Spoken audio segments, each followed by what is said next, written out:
Ang relo magihatag kay Rolex. Nakita na mo Rolex na relo, mahalo na siya. Ambot lang ko na Rolex si father. Okay.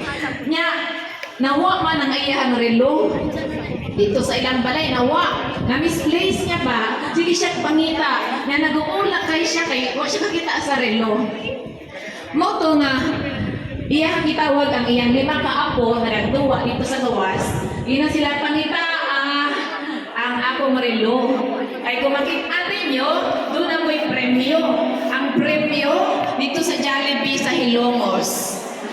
Kaya gagabiin ang nag-open. Moto ang premyo.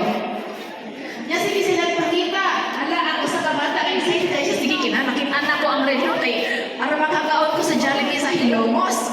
Ako sa pagkabata, sige, makitaan. Sige, unahin ka, unahin. Saba kay sila pagpangita sa relo. Nahuman ako sa oras, makiti ang relo. Wala yun. So, ato sila sa, balik sila sa lolo. No, wala man lagi ang relo niyo. Basin nag-joke-joke na ka. Sila, wala. Kinuha na niya ako ang suko niyo. Pangitaan ang relo para makakaon mo sa Jollibee. Anyway, ang usa ka apo, nagbalik na nagduwa na tupat, kaya di maman silang apo. Ang usa ka apo, ibalik siya sa balay. Pagbalik niya, naghilom na siya.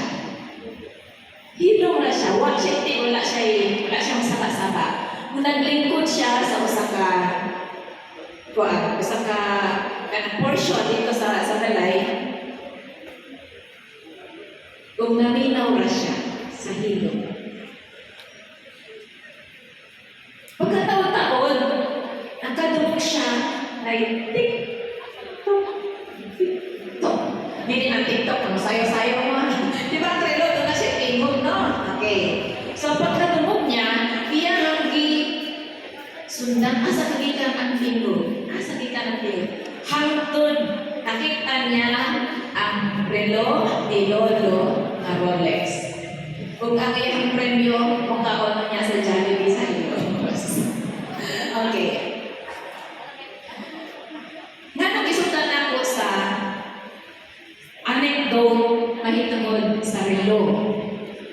Kaya nga no, dili kita makapaminaw kung maayo kung dili kita maghilo. So kinahanglan na to ang paghilom yung sili na kinahanglan na to ang muhilom aron makadungog ta o maayo. And we know that Mama Mary, we are all devotees of Mama Mary.